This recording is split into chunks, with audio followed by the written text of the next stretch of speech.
If you've ever thought of becoming a fighting champion, do you ever ask yourself, why do I do this for?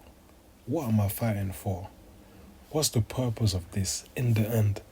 In the grand scheme of things, what is it for? Because I often ask myself this question. In the grand scheme of things, what does me beating someone up, what does it do to make history go forward? What does it achieve? There is self-defense, but then there is competing as a fighter. And I believe there's a big difference between those two. Because competing as a fighter in these big promotions like the UFC, boxing, the WBC, bare knuckle, karate combat, one championship, all of the major leagues, is basically the same as being a footballer, entertaining the masses. But what does it achieve? When you went to that first boxing class, did you ever ask yourself, maybe every punch that I'm getting, every punch that I'm taking in the face, maybe is reducing my lifespan, or maybe I'm going to have to pay for it. And maybe, just like me, you thought about it, you pondered for maybe a week or two, and then in your heart, in your soul, you made the decision to say, you know what, screw it, I'm willing to pay the price. And even though combat sports is really safe at this moment in time, I'm willing to pay the price because there's that 0.00119 chance that I might die in this ring, I might die in this cage, or I might get altered to the point where I won't be able to function properly. I mean, you're definitely going to lose something. Your teeth are going to get rearranged. You're going to have something. This fighting thing is you're not going to come out of it completely unscathed. But what does it say about us that want to fight? What does it say? Why? Why do we want it so bad? Is it because of our ego? Because it makes us feel like we're stronger than 99.9% of the population or something? Or is it because of some trauma, maybe embarrassment, humiliation, that's making you think that you don't ever want to experience being powerless ever again? Some people, I'm not going to lie, they're just born to fight. But I don't know if I was born to fight, but I know that from a young age, I always low-key wanted to be a warrior, like a knight or something like that, or like a superhero. And actually, as far as I remember, I always liked like swords. I would always pretend that I was Hercules, and though I don't believe in Greek mythology, but I was a kid, do you know what I'm saying? Hercules was, I saw the Disney movie, and I was just like, I just loved it. And I feel like maybe it's a man thing.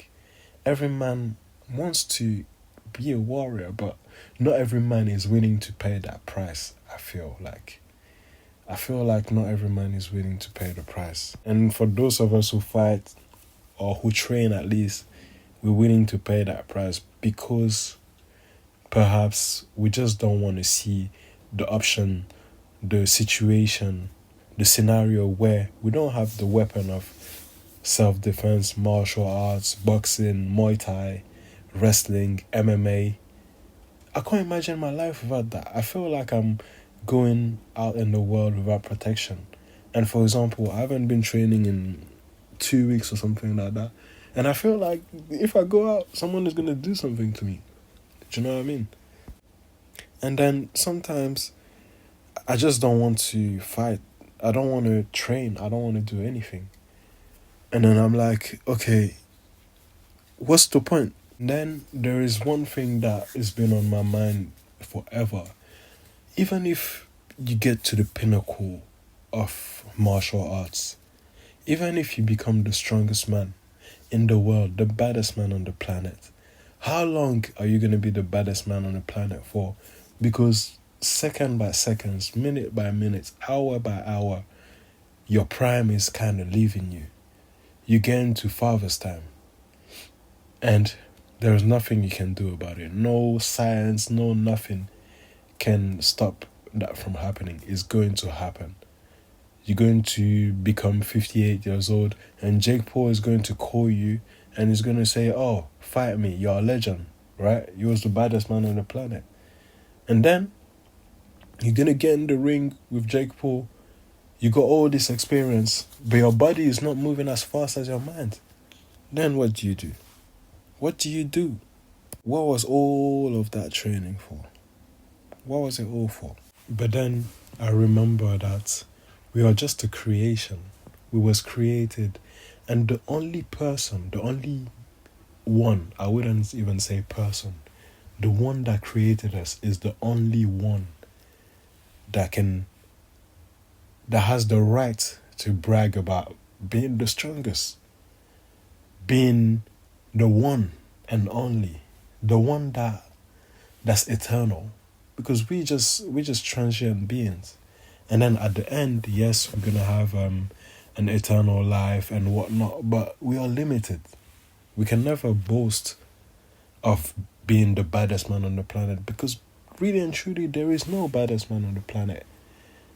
No man can say I'm the king of kings, because every kingdom must fall. The only king of king is the one sitting on the throne in the heavens, bro. And we have stages of our lives, and we all must go according to that plan. We have a time to be kids, a time to become adults, a time to be a family man, a time to be a warrior, a time to be a gardener, a time to be a statesman. But all those stages, they have to come to an end, and life itself has to come to an end. So as long as we breathe, we're getting closer to the end, the doom. To be fair, I don't know where this video is going, but I'm just unraveling my mind. But then again, when you look at it, when you look at your favorite superheroes, when you look at your favorite fighters, they give you hope, inspiration. They like a beacon. It's like when you see them, you feel something, because they fought, they overcame something. And it's like a symbolic thing where it just gives you all of the emotions. It's life that's playing out in the most brutal way. And I feel like we do need that in life. And we do need gladiators, symbols that give people hope. Someone that comes from weakness and trains themselves to become strong. That gives hope to that little kid that's watching. Like when I watched Naruto, watching Naruto, it helped me through so many aspects of my life, so many rough times, because I just saw that he fought through all of this adversity, even though he was quote unquote weak, or he didn't know his potential in the beginning. So maybe perhaps us fighters, this is what we bring to the table. This is what we bring to the table. Hope. Hope that we can become more, that we can fight, that we can stand up to great challenges, overcome the odds, and just be something more. And not be a coward, not cower for the rest of our lives. And when I think about a symbol, very often in terms of fighting in real life, I think about Charles Oliveira du Bronx, because he went from zero to hero. And you can just tell how people love him, because it's the symbol of that. The symbol of you can go from a weakling to becoming the strongest if you put your mind to it and if you believe it. And for me, if I was to fight, I think that's what I would like to embody. But yeah, why do you guys fight? Why do you fight? What do you fight for? I fight for ego. I fight for pride. I fight for bragging rights. But sometimes I don't care about the bragging rights, the ego, and the pride. And sometimes I want a deeper reason to fight. And I feel like that's a good reason. Let me know in the comment section, what do you guys fight for? So yeah, guys, It's your favorite YouTuber, Tenant's Goal. If you like this video, you can click here or here, or just go on my profile, subscribe, and there's much more videos like these. And also check the link in the description to help support the people of Palestine. They don't want me to talk about it. Please do show support. And yes, until next time. قالوا إنها وعد نحن عصبة الأسد فأتاهم زحفنا زائلون للأبد.